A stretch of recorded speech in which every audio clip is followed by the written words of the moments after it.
এই যে মহারানী, কাপড় ধুয়ে কি সারাটা দিন পার করে দিবি? এদিকে যে রান্নাটা পড়ে আছে, রান্নাটা কে করবে? তোর ভাই?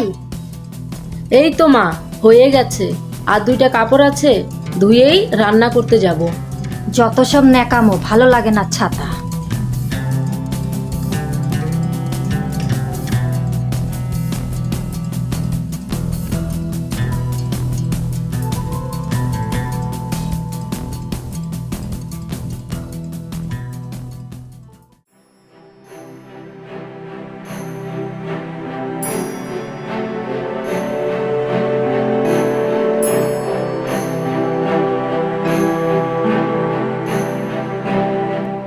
আজ সেই ছোট বোনটা আমার কত কাজ করতেছে। কি রে বোন, ভালো আছিস? দাদা, তুই কখন আসলি? ভালো আছিস?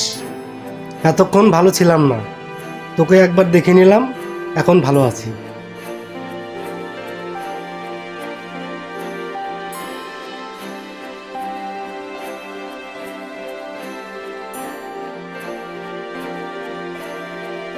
তুই বস, আমি তোর জন্য চা বানায় নিয়ে আসি। আরে দাঁড়া, অত অস্থির হইস না, একটু শান্ত হ।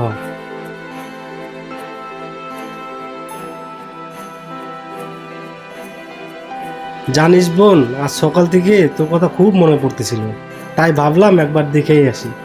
দাদা, তোর হাতে এইটা কি? ওহো, দেখ, বলতে ভুলে গেছি, তোর জন্য একটা শাড়ি নিয়ে আসছি, দেখ তো পছন্দ হয় কিনা।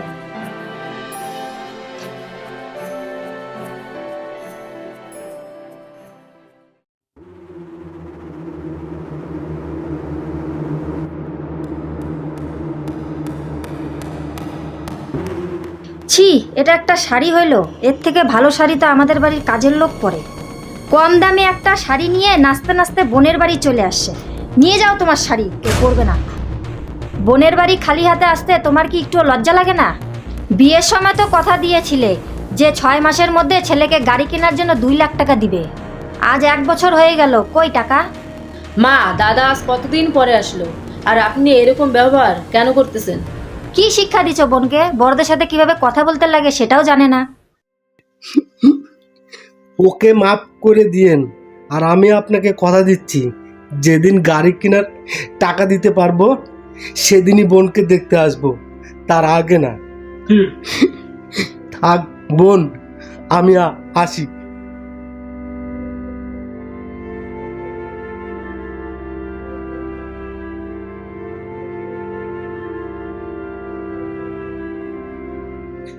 দাদা, এটা শুধু শাড়ি না, এটা আমার কাছে তোর দেওয়া আশীর্বাদ।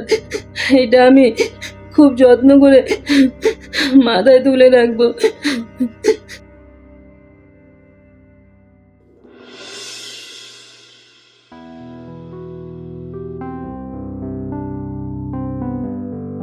হে ভগবান, এ কেমন ঘরে বোনকে বিয়ে দিলাম। ভাবছিলাম বড়লোক বাড়ি, বোনটা অনেক সুখে থাকবে, কিন্তু এখন তো দেখছি ছোট লোক একটা। গাড়ির জন্য বোনটাকে ওরা অত্যাচার করে মেরে ফেলবে। না, যেভাবেই হোক টাকার ব্যবস্থা আমাকে করতেই হবে।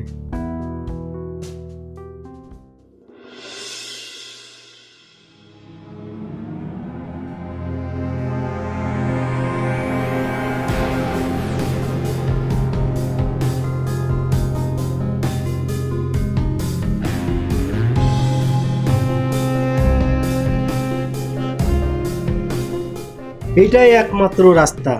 এই বাড়ির চেয়েও আমার কাছে আমার বোন সবচেয়ে দামি।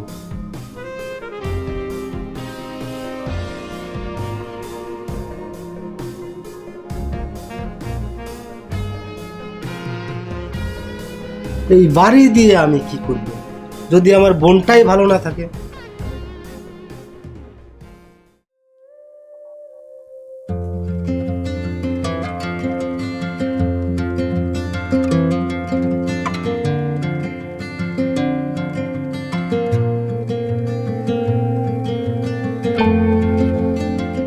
দাদা, আমার বাড়িটা বিক্রি করব, কত দিবা?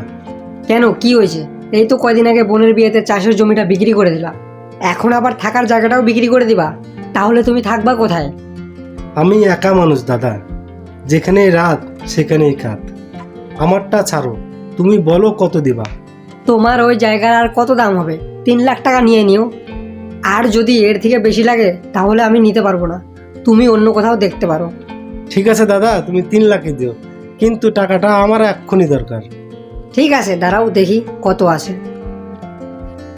এই নাও, এখানে 2 লাখ টাকা আছে, আর বাকি টাকা 2 ঘন্টা পর এসে নিয়ে যেও। ঠিক আছে দাদা। দলিল নিয়ে আসছো? হ্যাঁ, নিয়ে আসছি, এই যে দলিল।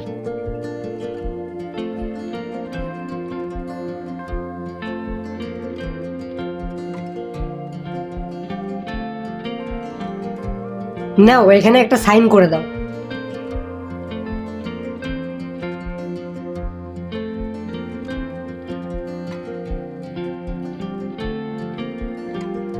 ঠিক আছে দাদা, আমি তাহলে আসি।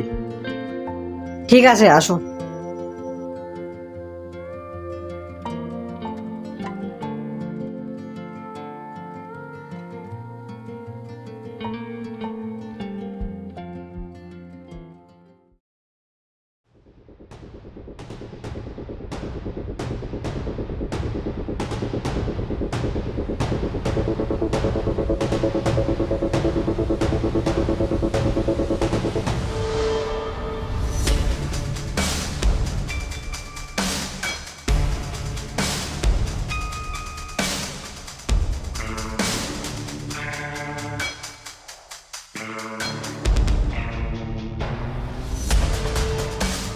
কিরে, বসে বসে কানলে হবে? কাজগুলো যে পড়ে আছে ওগুলো কে করবে? তোর দাদা? মা, আপনাকে আমি হাত জোর করে বলতেছি, কথায় কথায় আমার দাদাকে তুলবেন না।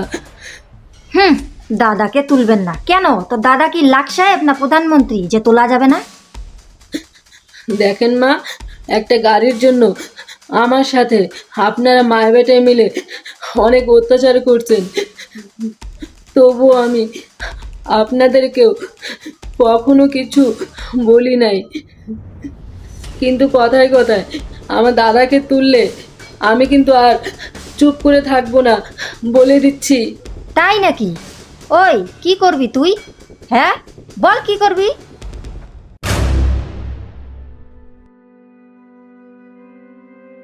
কি দোষ আমাদের বলেন তো? আমরা গরিব, এটা আমাদের দোষ? নাকি সৎ পথে রোজগার করে খাই, এটা আমাদের দোষ? ওই ঘরে চল।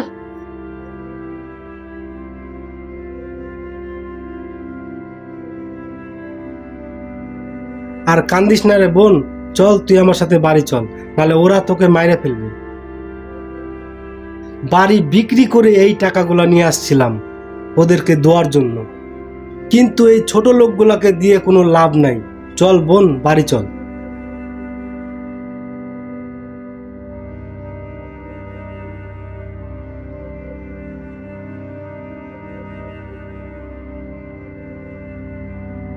কিরে বোন, এই গরিব দাদার বাড়িতে ডাল ভাত খেয়ে থাকতে পারবি না?